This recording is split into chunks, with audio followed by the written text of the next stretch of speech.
So I just finished In Memoriam by Winn, and it's perfectly acceptable, but I didn't love it. In fact, I would go as far to say that I was irritated by it at some points during the reading experience. I don't know, this Pride Month is not going well. I'm trying to find a gay romance novel that I can relate to, but once again, I'm getting Song of Achilles parallels. It's another straight woman creating a fairly sanitized POV on the queer experience, and I'm left feeling a bit like, why? Why would you write this? It just feels inauthentic. Like, this whole thing feels a bit like a pastiche. What was your motivation for writing this? I just want to know. I will say, unlike Song of Achilles, this book actually had intimacy, which I appreciated. At some points, it didn't feel very feasible, the sheer amount of intimacy. I was like, this is the Western Front, this is not Folsom. So I was very, I thought that was a bit peculiar. But the thing that really takes me out of the historical fiction of it was the lack of persecution.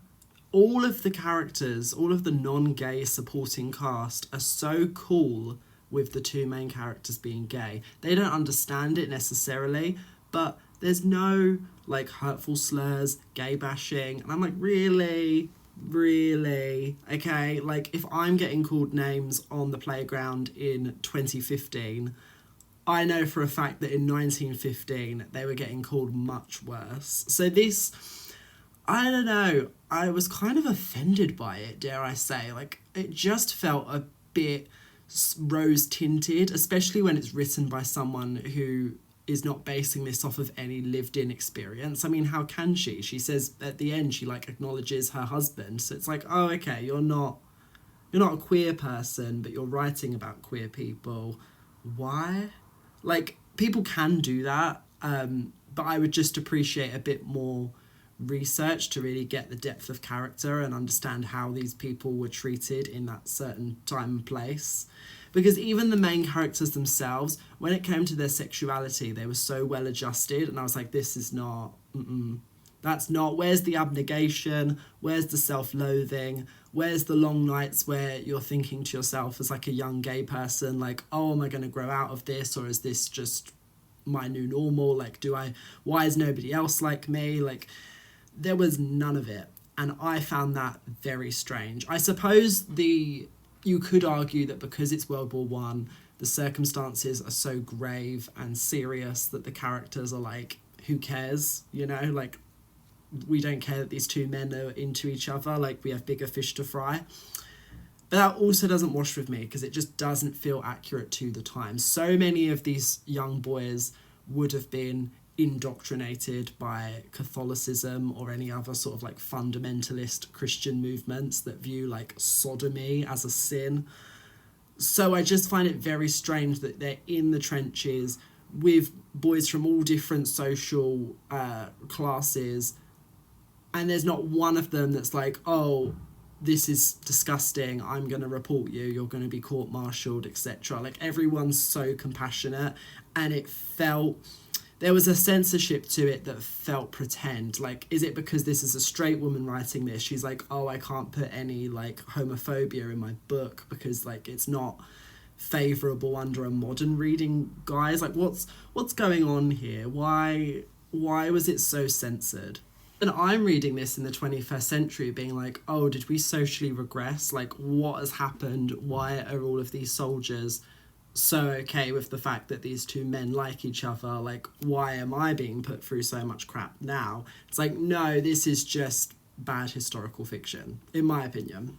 The thing is as well with World War One, it's one of those historical events that has been so overwritten. There's so much literature about it. So much of it as well from primary sources, like actual people who fought in the war and turned to like poetry and writing about their experiences.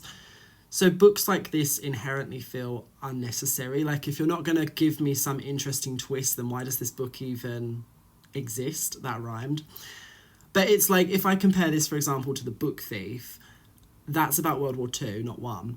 But I can appreciate that book for what it is, because it adds something new and interesting by having it in the perspective of death, looking over the German forces. Like, it feels like unexplored territory, at least from my POV. Whereas this book, it's like, I could just read Journey's End, you know, the R.C. Sheriff play, because it's clear that that was a major inspiration for her, but I could just read that play, you know? I could just read Rupert Brooke, Siegfried Sassoon, Wilfred Owen. Like, I don't need this book, because you're not giving me a reason for having it.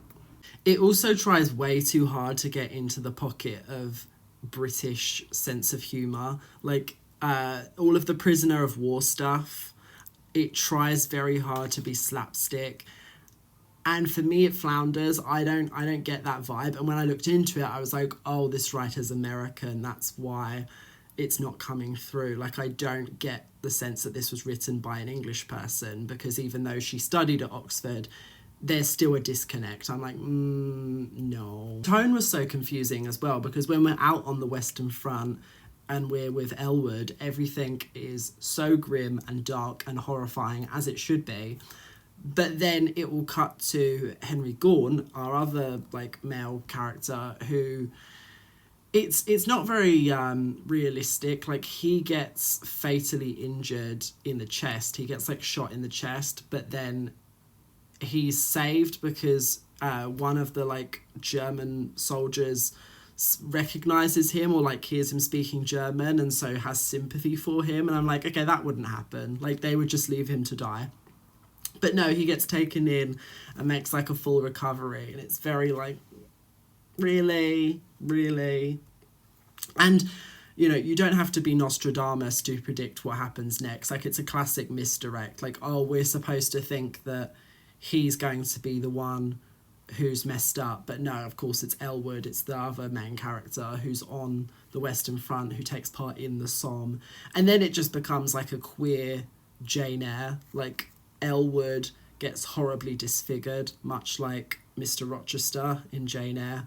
But then, of course, Jane Eyre / Henry Gorn loves him anyway, because it's not about anything physical. Like, they have such a deeper connection, so they stay through it throughout. And it's like, ugh, okay, this feels trite and reductive of the queer experience. But then you're not a queer person, so I guess I shouldn't be too surprised. And I am biased as well, because as important as World War One is as a historical event, and like we should always remember the sacrifice that they made, it's not the most entertaining conflict. Like, World War One fiction is rarely interesting. Like, there's a reason Wilfred Owen has a poem that's like, but nothing happens, or something to that effect, because it is just men sitting in dugouts waiting for something to happen. So in that sense, I was never really going to be amazed by this book. But more than anything, there was just a problem with authenticity. It's like, oh, there's this American straight woman writing about queer English people. I was like, okay, like, the mental gymnastics, I couldn't perform them. I'm so sorry, but I just couldn't. And there were far too many half-formed ideas as well. Like, one of the characters, Hayes, he is from like a lower social class than all of the other characters, because most of them are from this sort of Oxbridge style private school college, and so they're all like upper crust and they know each other very well. But Hayes is this like working class nobody, and I really wish that the novel had gone into the upstairs downstairs of it all, and how some soldiers had a lot of unfair amount of privilege because of where they originally were from in the English hierarchy. But that the book doesn't care enough to explore that, and I thought that was probably the most interesting aspect. Have one of our two gay lovers be a conscientious objector, like, because there was so much talk about Bertrand Russell and White Feathers. I was like, okay, just have one of them stay in England and they correspond to each other. Like, that would have been interesting. I know people have been celebrating this book, but for me it was like a dull dud.